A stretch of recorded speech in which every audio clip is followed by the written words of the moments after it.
أهلا بيكم في فيلم جديد. بيبدأ فيلمنا في مكتب عمليات خاص بالجيش الأمريكي، وبيكون القائد روبرت بيعرفهم على المهمة الجديدة، وبنعرف إن في جماعة من المرتزقة خاطفين عضو مهم في المخابرات الأمريكية والمطلوب منهم إنهم يرجعوه، وبيقول لهم كمان إن مفيش أي معلومات عنهم ولا عن عددهم ولا حتى نوع الأسلحة اللي معاهم، وإنهم ما يعرفوش عنهم أي حاجة غير المكان بتاعهم، وبكده بتكون المهمة أصعب بكتير. وبنشوف جون وبنعرف إنه واحد من الفريق اللي هيقوم بالمهمة، لكنه بيعترض على كلام القائد روبرت وبيقول له إننا ممكن نموت بسبب إن ما عندناش أي معلومات عنهم، فبيقول له علشان كده احنا اخترناكم علشان تنفذوا العملية دي. وبيوصل الفريق لمكان العصابة وبيفجروا الباب وبيقتلوا كل اللي بيقابلهم لحد ما بيوصلوا للرهينة وبيقدروا ينقذوها، لكنهم بيعرفوا من الأوراق الموجودة في المكان إن دول مش مجرد عصابة لكنهم جنود في الجيش الروسي. ولما بيحاولوا يخرجوا من المكان بيظهر واحد من العصابة وبيضرب عليهم قذيفة فبينفجر المكان كله وبيموت واحد من الجيش الأمريكي. وبتكون قائدة الفريق الأمريكي اسمها كارين، وبيحس جون إنها في خطر فبيتحرك بسرعة وبيرمي قنبلة دخان علشان يقدر ينقذها. وأول ما بينزل بتكون كارين مشتبكة مع الجنود الروس فبيحاول يساعدها وبيقدروا يخلصوا على باقي الجنود، وبتنجح العملية وبيركب الفريق الأمريكي الطيارة. وهنا بنشوف جون وهو بيطلب من روبرت يفهمه ايه اللي بيحصل، وبيعرفوا إن في واحد من الفريق مات بسبب المعلومات الغلط اللي روبرت قال لهم عليها. وبيتعصب روبرت وبيقول لهم اللي مات في الفريق بسببهم هم مش بسببي أنا. فبيتعصب جون وبيحاول يضرب روبرت لأنه عارف كل حاجة لكنه مش عايز يتكلم، لكن كارين بتهديه. وبعد فترة بنشوف جون ومراته في بيتهم، وبيكون جون فرحان جدا لأنه عرف إن مراته حامل وقربت تولد، وبيكون ده أول مولود ليهم. وبنعرف إن جون ساب الخدمة في الجيش الأمريكي، وبيكون أخو مراته بيتكلم معاه وبيحاول يقنعه إنه يشتغل في شركات أمن خاصة. بعدها بنشوف صديق جون اللي كان معاه في الفريق بيكون خارج من البيت، وفجأة بتظهر عربية وبتخبطه وبتدوس عليه وبتسيبه وتمشي، وبنشوف بعدها إنه مات بسبب الحادثة. وبعدها بيكون واحد من فريق جون ماشي بالعربية بتاعته، وفجأة بتظهر عربية وبتقف قدامها وبيخرج منها شخص لابس قناع وبيضرب عليه نار لحد ما بيموته، ومش بنكون عارفين مين الناس دي وبتعمل كده ليه. على الجانب التاني بيكون جون مروق دماغه وقاعد يتسلى ويسمع أغاني، وبيكون في فريق مقنع بيحاولوا يقتحموا البيت وبيقطعوا الكهرباء، وبيفصل اللابتوب بتاع جون فبيحاول يشحنه لكنه بيعرف إن الكهرباء مقطوعة، وبيسمع صوت رجلين في البيت فبيطلع مسدسه وبياخد كشاف علشان يشوف اللي بيحصل. وبيكون واحد من العصابة دخل أوضة النوم وقتل مرات جون، وفي الوقت ده بيكون جون عايز يوصل للأوضة عند مراته لكنه بيقابل أكتر من شخص عايزين يقتلوه، لكنه بيقدر يخلص عليهم وبيوصل للأوضة. لكن بيظهر واحد من العصابة وبيفاجئ جون وبيضرب عليه نار فبيصيب جون وهو كمان بيتصاب، وبيقعده على الأرض وبيكشف وشه وبيحاول يقتل جون لكن مسدسه بيكون فاضي، فبيقوم وبيهرب بسرعة من البيت. وبيوصل جون لحد أوضة مراته وبيشوفها وهي مقتولة فبيغمى عليه من الصدمة، وبيتنقل للمستشفى علشان يعالجوه من الإصابة بتاعته. وفي الوقت ده بيكون روبرت مجمع قادة الجيش وبيقول لهم إن في 3 من المرتزقة اتقتلوا، وبيعرفهم إن في هجوم حصل على بيت جون وإن مرات جون اتقتلت وجون اتنقل للمستشفى، وبيعرفهم إن جون والاتنين اللي ماتوا كانوا في فريق العمليات الخاصة في الجيش، وإنهم سابوا الخدمة في نفس الوقت من 3 شهور، وإنهم كمان حصل عليهم هجوم في نفس اليوم. وجون هو الوحيد اللي لسه عايش، وبيشك إنهم شغالين مع عصابة واتصفوا بسبب مشاكل بينهم.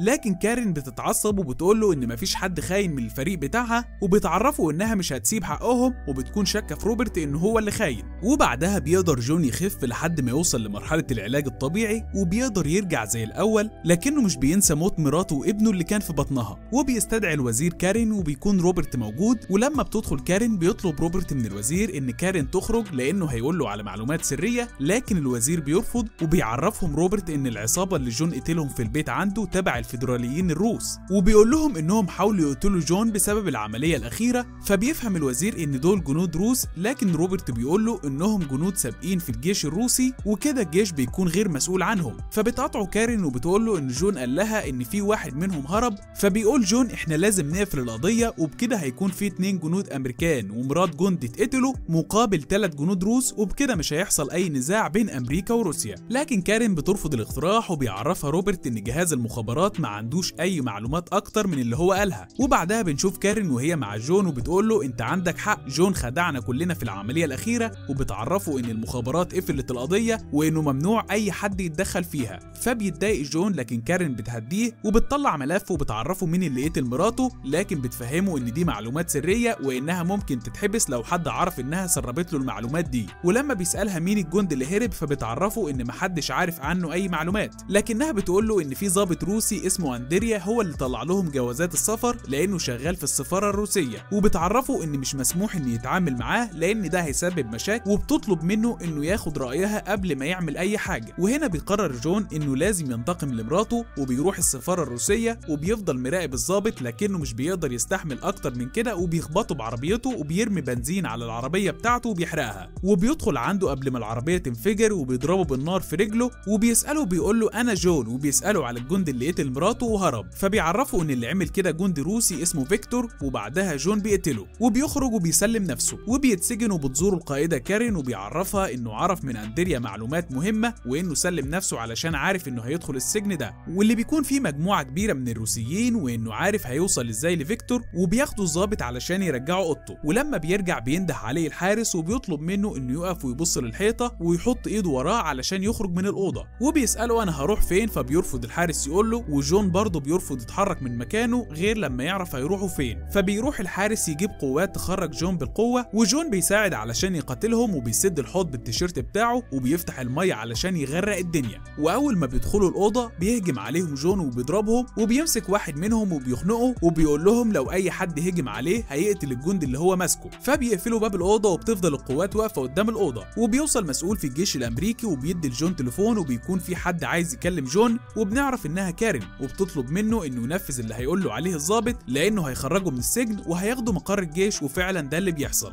ولما بيوصل بيشوف روبرت وكارين مستنيينه، وبيكلمهم عن اندريا وبيقول لهم على الشخص الرابع اللي هرب من البيت عنده، ولما بيعرفهم اسمه بيقولوا له ان فيكتور ده مات من فتره طويله، اكيد اندريا ضحك عليك. وبنعرف ان فيكتور كان عضو في القوات الخاصه الروسيه ومكافحه التجسس، وانه كان شخص مهم جدا في المخابرات الروسيه، وانه كان من اكبر اعداء امريكا، وعمل عمليات كتير بتهدد الجيش الامريكي وبعدها قتلوه. وبيطلب من المساعده بتاعته تعرض عليه صور كتير علشان يشوف جون هيعرف شكله ولا لا. ولما بتظهر الصور بيعرف جون شكل فيكتور لانه خلع الماسك وهو واقع عنده في البيت قبل ما يهرب، وبيكون جون صح وبيعرفوا ان فيكتور لسه عايش. وبيطلب روبرت من كارين انها تجهز فريق في اسرع وقت علشان يقتلوا فيكتور لان وجوده خطر جدا، وبيطلب جون من الوزير انه يكون وسط الفريق اللي هيعمل كده، فبيوافق الوزير لانه بيكون عارف ان جون من الجنود المتمكنه في الجيش. وبنشوف كارين وجون وباقي الفريق وهم على الطياره وبيستعدوا للمهمه في روسيا، وبتقول كارين لجون ان روبرت راح روسيا قبلهم مع طياره مدنيه، لكن جون مش بيكون مرتاح لروبرت. وبيوصلوا للحدود الروسيه وبيكونوا بيستعدوا علشان ينطوا من الطياره، لكن بيشوفوا طياره حربيه بتقرب منهم، وبتكون طياره روسيه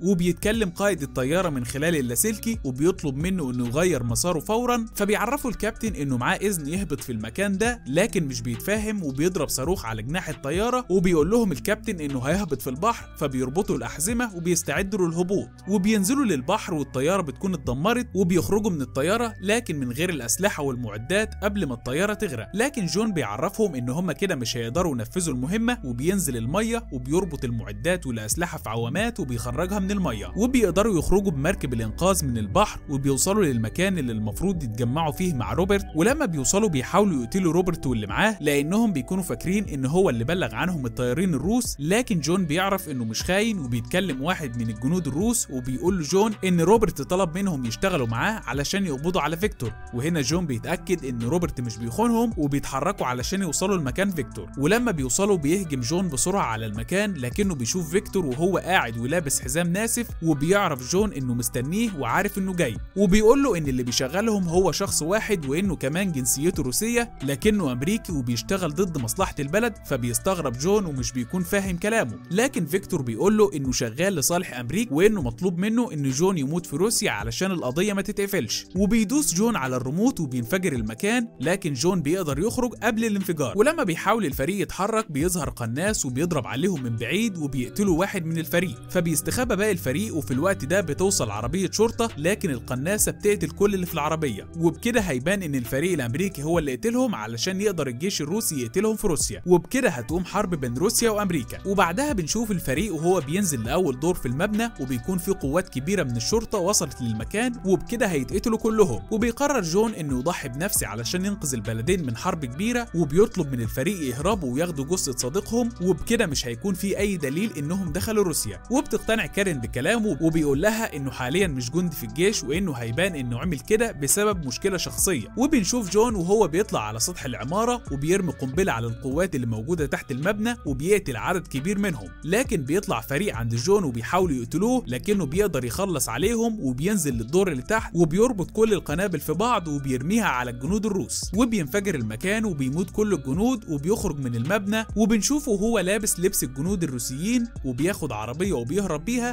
لحد ما بيوصل للفريق وبيركب معاهم السفينة ويهربوا. وهنا بيعرف روبرت جون انه هيفضل شخص خارج عن القانون وان الجيش الروسي مش هيسيبه، وبيقول له انه هيديله شنطة فيها فلوس كتير وجواز سفر باسم تاني، وبيطلب منه انه يسافر وانهم هيقولوا ان جون اتقتل في المهمة وبكده هيقدر يعيش من غير مطاردات، فبيوافق جون. وبعد فترة بنشوف الوزير بيتعشى في مطعم وبيدخل عنده جون وبيعرفه انه زي في خبر موته علشان تتقفل القضية، وبيعرفه ان فيكتور قتل نفسه بحزام ناسف، وبيكون روبرت مش كاتب كده في ملف القضية، وبيقول الوزير لجون انا عارف. وهنا بيتأكد جون ان الوزير هو الخاين اللي قال عليه فيكتور، وبيخنقه لحد ما بيغمى عليه وبيخطفه في العربية وبيهدده انه هيقتله لو ما قالش على كل حاجة، وبيعرفوا الوزير انه قرر يعمل مشكلة مع روسيا علشان يمنع المشاكل الداخلية في امريكا والكل يجتمع ويعرفوا ان ليهم عدو واحد وهو روسيا. وهنا بينزل روبرت بالعربية في البحر وبيقتل الوزير، وبياخد التسجيل اللي فيه كل اعترافات الوزير وبيروح بيه للمخابرات، وبنشوف جون وهو بيستعد للسفر باسم جديد، وبتكون كارين بتودعه وبتطلب منه انه يعيش بعيد عن المشاكل ويبدأ حياة جديدة. وبكده يكون فيلمنا خلص. ما تنساش تزورنا في القناة، هتلاقي ملخصات كتير للأفلام هتعجبك،